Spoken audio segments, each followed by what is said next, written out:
देखिए, सबसे बड़ी बात तो ये है कि बड़ी अफसोसनाक बात है कि एक कॉन्स्टिट्यूशनल बॉडी खुद ऑन रिकॉर्ड कोई बात नहीं कह रही है और एक कॉन्स्टिट्यूशनल बॉडी ये रिपोर्ट दे रही नहीं देने वाले सोर्सेज से मालूम हो रहा है। ये कौन है सोर्सेज भाई?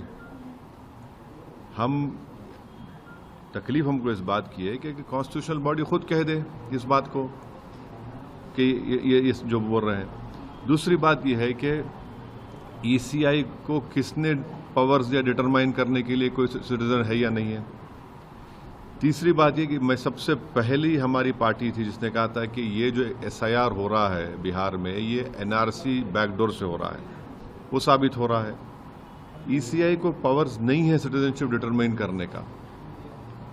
और चौथी बात यह है कि वो कौन से बीएलओज हैं, उनका नंबर हम डिमांड करते हैं ईसीआई से हमको दीजिए। हम अपने पार्टी के लोगों को बोलेंगे जाके इन बीएलओज से मिलिए और हमको बताइए कि कहां पर आपको ये जो नेपाली कह रहे हैं, म्यांमार के कह रहे हैं, बांग्लादेशी आपको मिले हैं। हाँ, पांचवी बात यह है कि आप इस तरह के सोर्सेज जो है वो भारत और नेपाल के ताल्लुकात तो खराब कर रहे हैं। रिश्ते होते हैं ना नेपालियों से, हमारे मधेसी लोगों से, तो आप तो पहले ही रिलेशनशिप अच्छे नेपाल से नहीं है, उसको और आप लोग खराब कर रहे हैं इस तरह की बकवास करके। छठी बात यह है कि 2003 में एसआईआर हुआ था। हम पूछना चाह रहे हैं इन सोर्सेस से, चलिए ईसीआई से नहीं, इन सोर्सेस से पूछना चाह रहे हैं उस 2003 के एसआईआर में कितने फॉरेन नेशनल निकले बताओ। सातवीं बात यह है कि जुलाई 19 2019 में इलेक्शन कमीशन ऑफ इंडिया ने एक जवाब का सवाल दिया जिसको जस्टिस लॉ मिनिस्टर ने पार्लियामेंट में दिया, और उन्होंने क्या कहा 19 जुलाई 2019 को कि ना 2016 में, ना 2017 में, ना 2019 में कोई फॉरेन नेशनल नहीं निकला। सिर्फ 3 निकले हैं, एक तेलंगाना से, एक वेस्ट बंगाल से, गुजरात से।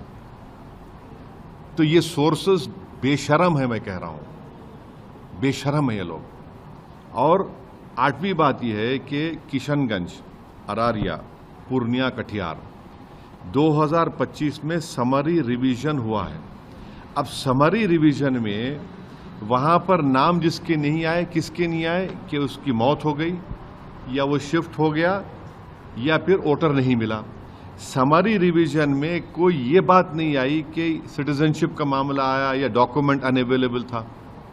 तो ये क्यों इस तरह करके एक कॉन्स्टिट्यूशनल बॉडी के वक़ार में, उनके एहतराम में कमी ला रहे हैं?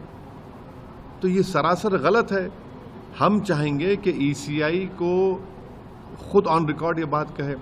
ये एम्बेडेड लोग, ये जो चमचे हैं, इनको इस्तेमाल ना करें। आप एक कॉन्स्टिट्यूशनल बॉडी है और हमको बीएलओस का नंबर दें वो, क्योंकि टाइम है हमारे को। हम जाएंगे उन बीएलओस के पास, पूछेंगे बताओ तुमने किस बुनियाद पर कह दिया कि नेपाली है, क्या रिकॉर्ड है तुम्हारे पास। और सुप्रीम कोर्ट ने प्राइमा फेसी कहा कि आप 3 डॉक्यूमेंट्स को देखिए, रेशन कार्ड, आधार कार्ड, तो आपने कह दिया तो उन 3 डॉक्यूमेंट्स को आपको देखना ही है। तो ये इस तरह से करके जो हमको जिस बात का एप्रीहेंशन था कि बैकडोर एनआरसी हो रहा, तो वो साबित कर रहे हैं उसको।